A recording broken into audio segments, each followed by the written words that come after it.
The world is full of many terrible ways to meet an unfortunate end, be it your own kind, a overgrown rodent juiced up on peptides, or being a hero shooter in 2023. Yet there is one that brings with it all the aspects of the end times. Fight, men! Fight for the...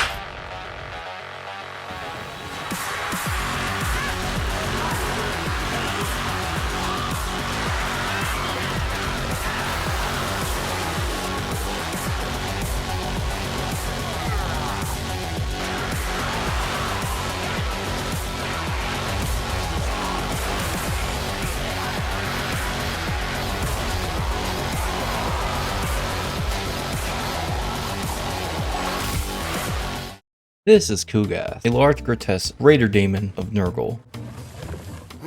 Boasting a large health pool, self-regen, and many spells that turn his enemies inside out, reanimate, and melt them into goo. Animal turned inside out and then it exploded? Today we are going to bring forth a pandemic. Yes. Ice cream so good. Slay, huh? No, not that one. We will be learning and creating new deadly recipes, spreading the love of Nurgle across the realms, and surviving the endgame crisis. It starts like any other campaign, assaulting the neighbors, our lizard overlords. Have you heard about the reptilians? Kugath at level 1 is a glorified living artillery piece with insane range. And unlike Scarbrand, he's not a very strong melee combatant at level 1, lacking any meaty spells to sustain damage or heal. Our boy is a walking... Kugath treats his children like shit. The battle is rough, and we barely pull out a win, waddling and kiting as much as possible and trading with their general. But before I continue, I have to admit to something. I'm using mods. I didn't rig shit! I didn't fucking do this! I'm not worried about it! I'm not worried about any of this! I'm using no regen cap and Nurgle's pestilent glories. The formal gives Kugath and Nurgle units a slight buff and in my opinion makes them more lore accurate. The links will be below.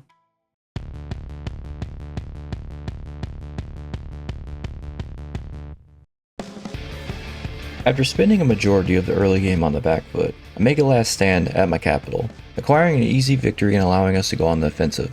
With this victory comes a level. I acquire the ability Nurgling Tide. This allows me to summon a group of suicidal infantry that will aid Kugath in keeping distance and dishing out much needed damage. We begin pushing back into the Reptilian Empire.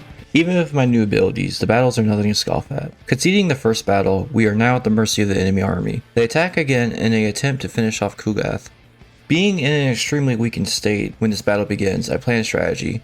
I waddle, move away from the enemy, using my 3 charges of Nurgling Tides whenever possible. Kugath has an AoE aura that will deal damage over time to enemies around him. Coupled with Slime Trail, I can outrun most enemies as they slowly die from the stench bellowing out of Kugath's gelatinous mass.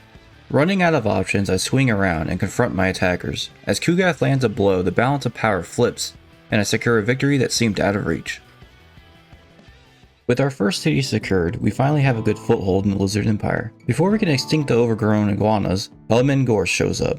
I'm biting the fart bubbles into bath. Unfortunately for him, even the dead can smell what Kugath is cooking.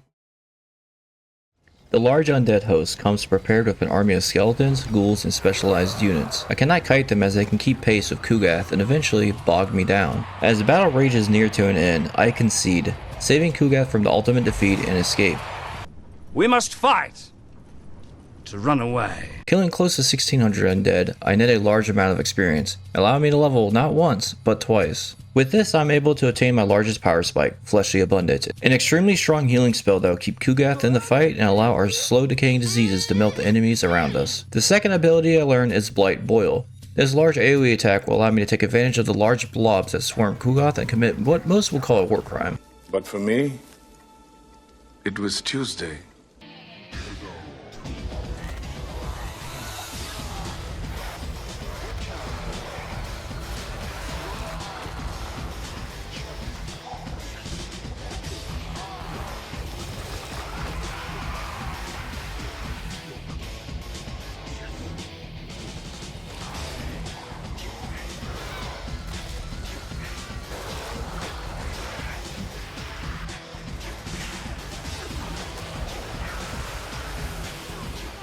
Sweeping the undead and the lizardmen, solidifying my position in the region. The dragon furry worshippers attack us, upset that my body odor is worse than theirs. They put up a fight with their gunpowder, ranged units, and a giant fucking dragon. What in oblivion is that? Despite their advantage, they fall just like the rest. As I'm warring against Cathay, the ogres have decided that my Nurglings Definitely an N-word. Nurglings look like a snack. I make my way back in time just to stop them from ransacking the rest of my empire. After retaking back my cities, we make a peace treaty, and then they betray me again. You really are a fat bastard. You know, that hurts my feelings. I've tried going on a diet, you know. This time I wipe them out, making sure they go the way of the lizardmen, extinct.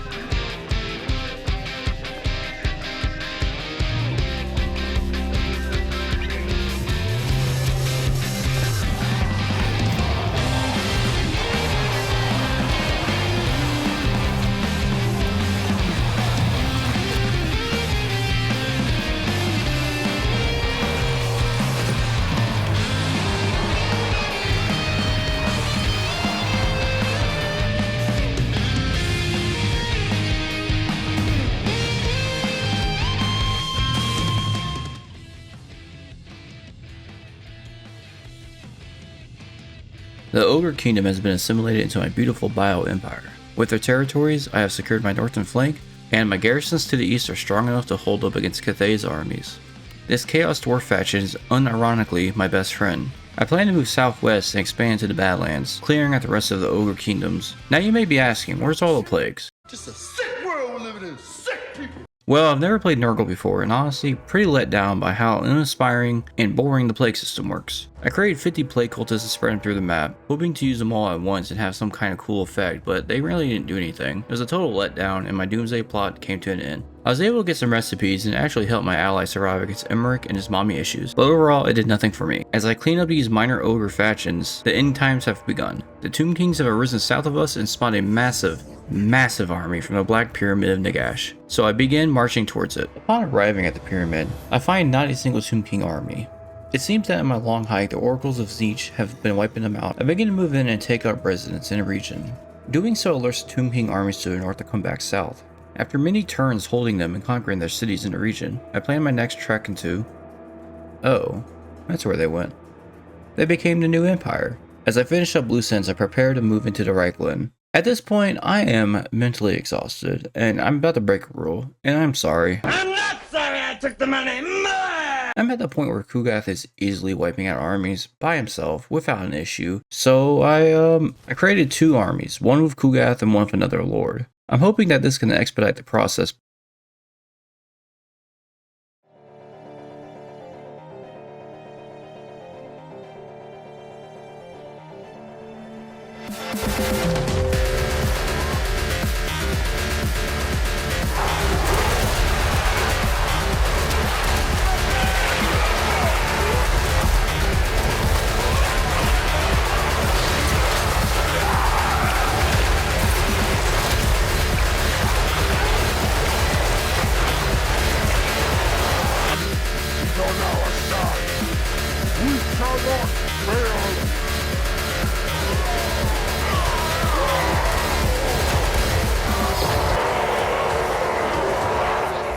After many battles, I corner the Tomb Kings on the coast of Tilia. Using the power of Agni, I obliterate the last armies of Khemri.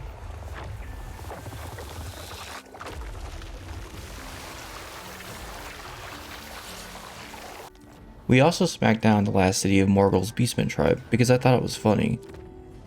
Afterwards, we march on Nuja, the sole remaining settlement of the Tomb Kings. After 200 turns and being extremely patient, I auto-resolved the battle for Nuja and claimed victory. What a campaign. This took a while, but I was surprised to see Kugath become a monster and capable of hero sniping and army wiping within a few turns. I was really let down with the plague mechanics and believe the Nurgle faction needs a rework to play more to its theme. You know, plagues. Despite this, I did enjoy the few times I watched armies become mere shadows of themselves due to attrition damage. Going forward, I'm going to be using a victory condition mod to help streamline these campaigns and make them a bit more flavorful. I plan on doing some more and will also be expanding into other games. Anyway, I'll see y'all next time. Thanks for watching.